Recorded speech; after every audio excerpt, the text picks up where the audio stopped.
Hello అండి, welcome to Sunila నిలయం.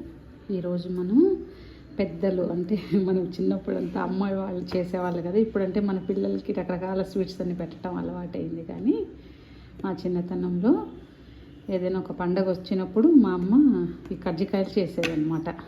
ఇది మైదా పిండి వాడదండి, గోధుమ పిండే వాడుతుంది. మైదా పిండి వాడితే రేకు పలసగా బాగా వస్తుంది, కానీ ఆరోగ్యానికి అంత మంచిది కాదు కదా.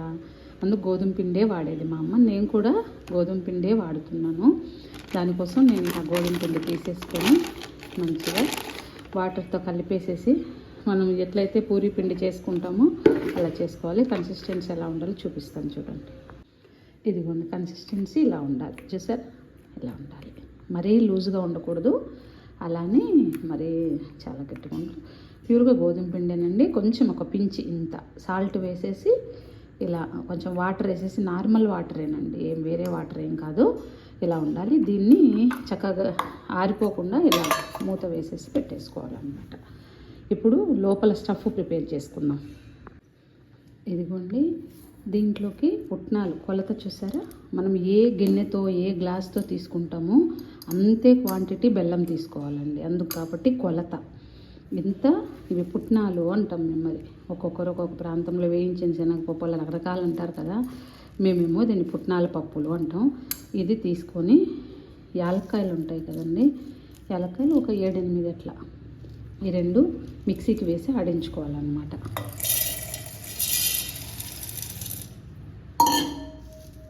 దీంట్లో వేసి ఆడించుకోవాలి. ఇదిగోండి, మనం పుట్నాలు యాలక్కాయలు వేసి మిక్సీ పట్టుకున్నాం కదా. ఇలాగా చూసారా, ఇలాగా ఇలా అయింది. ఇప్పుడు అదే క్వాంటిటీ బెల్లం ఉంటుంది కదా, బెల్లం, మంచి బెల్లం, ఇసుక లేని బెల్లం తీసుకోవాలండి. ఈ బెల్లాన్ని మనం ఇంకా కడగలేము కదా, అందుకు దీంట్లోనే వేసేసి మిక్సీకి పట్టుకోవాలి. మళ్ళీ ఇదిగోండి, ఇప్పుడు బెల్లం కూడా ఈ పుట్నాల పొడి ఉంది కదా, ఇందులో వేసేసి మిక్సీకి పట్టుకోవాలి మనం.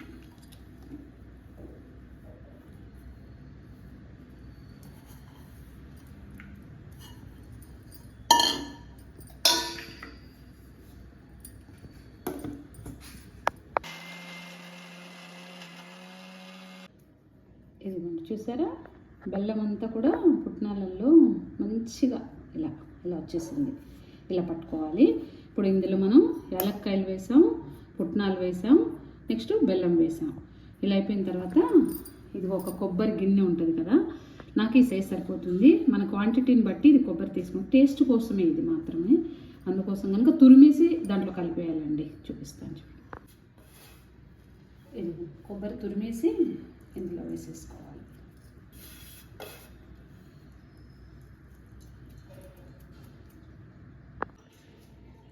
ఇలా బాగా మిక్స్ చేయాలి.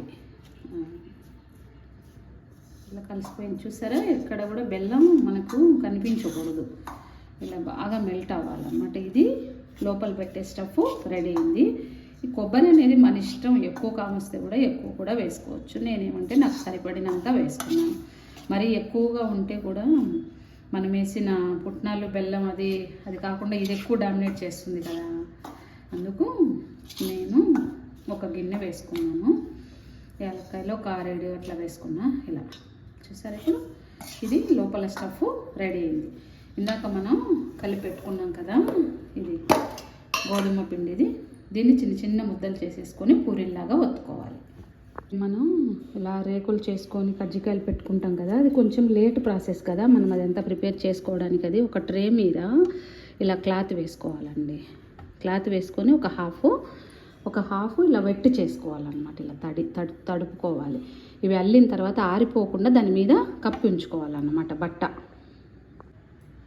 ఇంత సైజు తీసేసుకొని కొంచెం ఇట్లా, నేను పిండిలో వస్తానండి, నూనె రాసుకుంటాను. కొంచెం పిండి ఎందుకో నాకు అంత మంచిగా అనిపించదు, అంత చేతులకు అంత అంటుకుంటూ ఉంటుంది. అది ఒక్కొక్కరి ఇష్టం. పిండిలో కూడా వేసుకోవచ్చు. ఈ రేకు ఏంటంటే ఎక్కడ కూడా తిక్కుగా ఒక దగ్గర, పలసగా ఒక దగ్గర అలా కాకుండా మంచిగా సమానంగా, మీకు ఇండియా మ్యాప్లు వచ్చినా పర్వాలా. ఎందుకంటే ఒక దగ్గర లావు ఒక దగ్గర సన్నం అలా రాకూడదు, మంచిగా సమానంగా రావాలి. ఇప్పుడు ఇలా ఉంది కదా, ఒకసారి ఇలా తీసి ఇలా పెట్టేసి ఇప్పుడు మనం స్టఫ్ చేసుకున్నాం కదా, ఇది దీనికి సరిపడినంత అంటే మనకు తెలిసిపోతుంది ఇది 2 స్పూన్ల 3 స్పూన్ల అనేది తెలుస్తుంది. నేనైతే ఒక 2 స్పూన్స్ వేస్తున్నాను. ఓకేనా, ఇంకా వాటర్ అదంతా నేను ఏమీ వేయనండి. ఇప్పుడు ఇది ఇలా ఉందా, దీన్ని తీసుకొని ఇలా జాగ్రత్తగా ఇలా బయటికి రాకుండా ఇలా చూసారా ఎడ్జిలో ఇలా ఇలా కొంచెం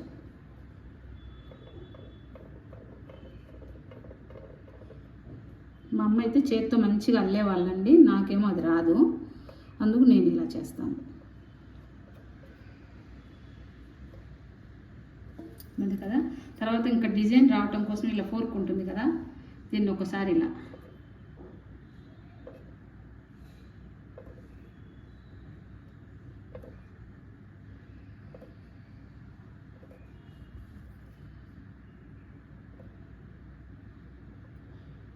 ఇది వీలున్నంత ఎక్కువ గట్టిగా ప్రెస్ చేసుకొని చేసుకోవాలండి. లేకపోతే ఏమవుతుందంటే ఆ పిండి అంతా కూడా బయటకు వచ్చేసి ఆయిల్ అంతా కూడా మొత్తం పాడైపోతుంది. ఇది ఇంకే తీసుకొని అన్నీ ఇలా చేసుకోవాలండి. ఇలా చేసుకొని ఇదిగోండి, ఇప్పుడు మనం అలా అన్నాం కదా, ఫోర్క్తో చేసాం కదా, ఇలా జాగ్రత్తగా ఇలా తీసుకోవాలన్నమాట. ఇది దీని మీద పెట్టుకోవాలి. చూసారా ఇలాగా, అంటే ఇవి ఆరిపోతాయి అన్నమాట, ఎండిపోతే క్రాక్స్ వచ్చేస్తాయి మళ్ళీ. ఇలా జాగ్రత్తగా అన్నీ ప్రిపేర్ చేసుకోవాలి. అలా అవుతూ ఉండగా ఇలా క్లాత్ కప్పుకొని ఉంచుకోవాలి, తడి క్లాత్.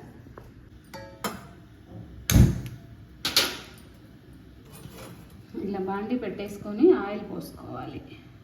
డీప్ ఫ్రైకి సరిపడినంత ఆయిల్ పోసుకోవాలి. మనం తక్కువ పోసుకోకూడదు, తక్కువ పోసుకుంటే అంటుకుపోతాయి కదా.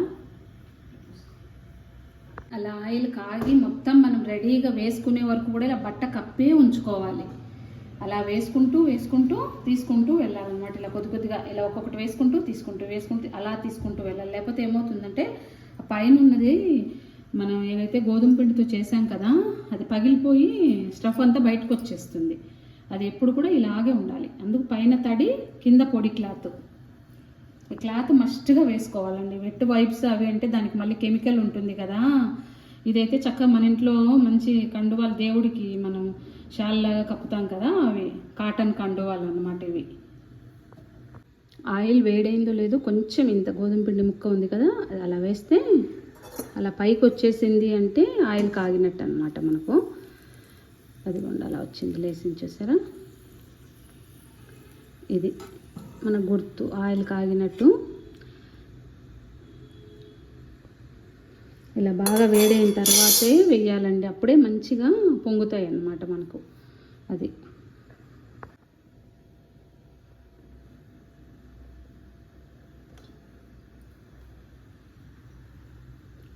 ఆయిల్ కాగిందండి, అలా వేసేయాలి.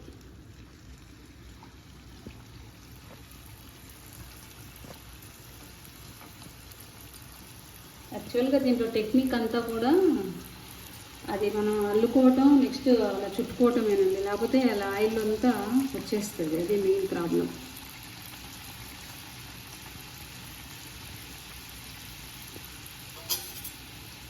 అలా లేసే చూసారా, కింద నుంచి పైకి మంచిగా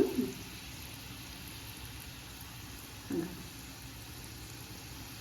ఇలా చూసారా. ఇది గోధుమ పిండి కనుక మనకి ఇలా వస్తుంది. మైదా అయితే ఏమవుతుందంటే వైట్గా ఉంటుంది, కానీ ఇది గోధుమ పిండి కదా, మనకు ఇది ఆరోగ్యం కదా. మైదా పిండి ఏమో పిల్లలకి అంత మంచిది కాదు కదా. మా అమ్మ చిన్నప్పుడు ఇలా చేసేది. మనకు అలా గుచ్చటానికి ఫోర్క్తో అలా చేయడానికి కష్టం అనుకునే పని అయితే ఇలా కూడా చేయొచ్చండి. ఇప్పుడు ఇలా చేసాం కదా పూరి, దీంట్లో పెట్టేసేసుకొని ఇలా స్టఫ్ అరిచేతిలో ఇలా గుంటగా పెట్టుకోవాలి. ఓకేనా, పోసేసుకొని ఇప్పుడు రెండింటిని కలుపుకోవాలన్నమాట. ఇలాగా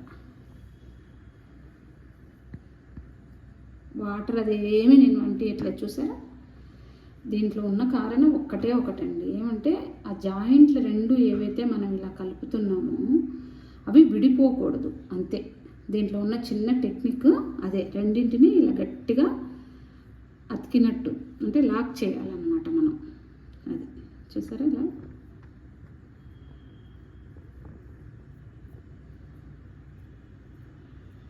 ఇలా వచ్చిందా. ఇప్పుడు ఇలా వచ్చింది కదా, ఇలా లాక్ చేసేసాం కదా.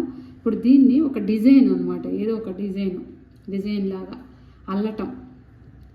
మా అమ్మ చాలా నీట్గా అల్లేది, జస్ట్ ఊరికి చెప్తున్నాను నేను అంతే. ఇలాగా మన కోవా కజ్జికాయలు ఉంటాయి కదండి, వాడు షాప్లో వాళ్ళు చేస్తారు కదా, అలాగా ఇలా అండి. ఇలా ఉందా, ఇలా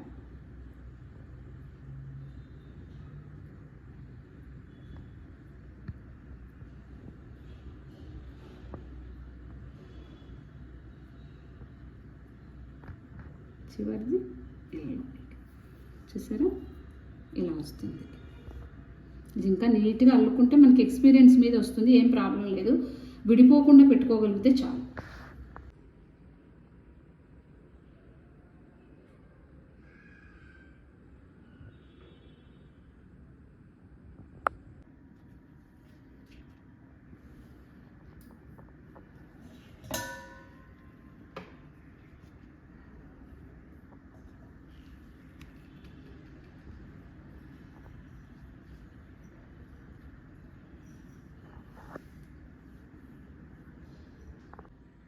ఇదిగోండి కజ్జికాయలు రెడీ అయిపోయాయి.